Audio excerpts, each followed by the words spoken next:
요즘에 워낙 급등하는 종목들이 참 많습니다. 그러다 보니까 투자자분들의 마음이 참 다급해지죠.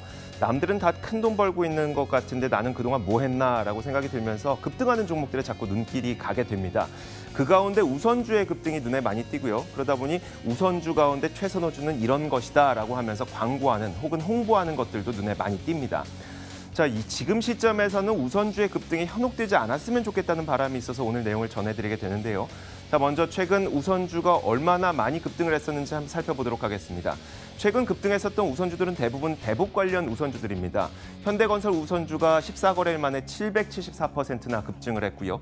현대 BNG 스틸 우선주는 5거래일 만에 350%, 계양전기 우선주도 4거래일 만에 280%, 이건 대북 관련주가 아님에도 불구하고 삼성중공업 우선주는 2거래일 만에 거의 200% 넘게 상승을 했습니다.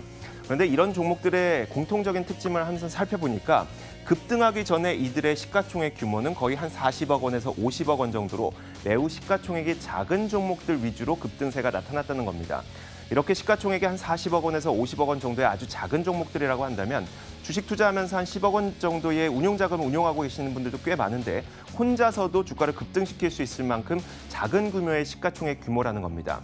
조금 더 넓게 한번 살펴보도록 하죠. SK증권에 따르면 지난 5월 8일에 상한가를 기록했던 우선주의 종목의 수가 8개였었고요. 그리고 5월 9일에도 상한가를 기록했던 우선주의 종목의 수가 이틀 연속 8개를 기록했습니다. 그런데 과거 120일치의 이 상한가를 기록했던 우선주가 몇 개나 되는지 봤더니 많아봐야 한 2개 정도, 그리고 없는 날이 대부분이고 기껏해야 1개, 2개 정도의 상한가를 기록하는 우선주가 나타났었는데 최근에는 이 우선주의 급등세가 며칠 만에 2거래일 연속 8개나 나올 정도로 굉장히 많은 급등세가 나타났다는 겁니다.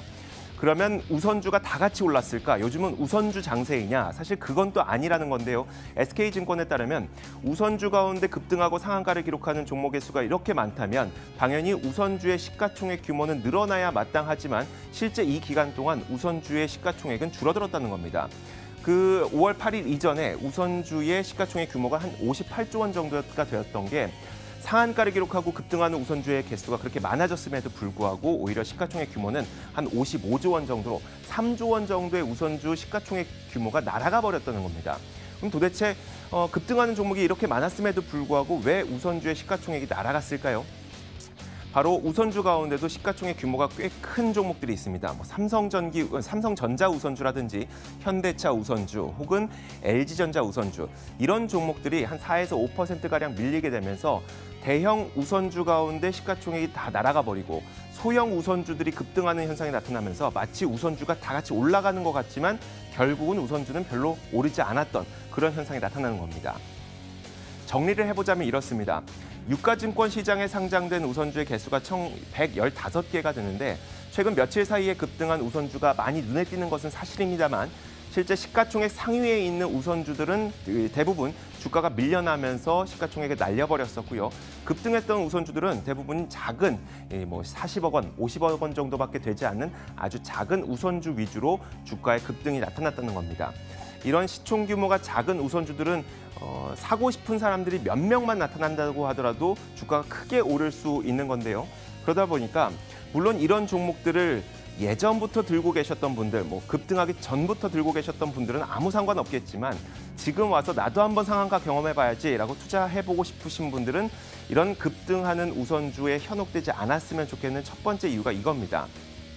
계속 말씀을 드리고 있는 것처럼 시가총액 규모가 한 40억 원, 50억 원 정도밖에 되지 않는 이런 우선주들은 사고자 하는 사람들이 몇 명만 나타나도 급등을 하는데 반대로 얘기하자면 팔고자 하는 사람들이 몇 명만 나타나도 주가는 되돌림 현상 혹은 크게 밀려날 수 있다는 게 첫 번째 이유고요. 너무나도 자명하죠.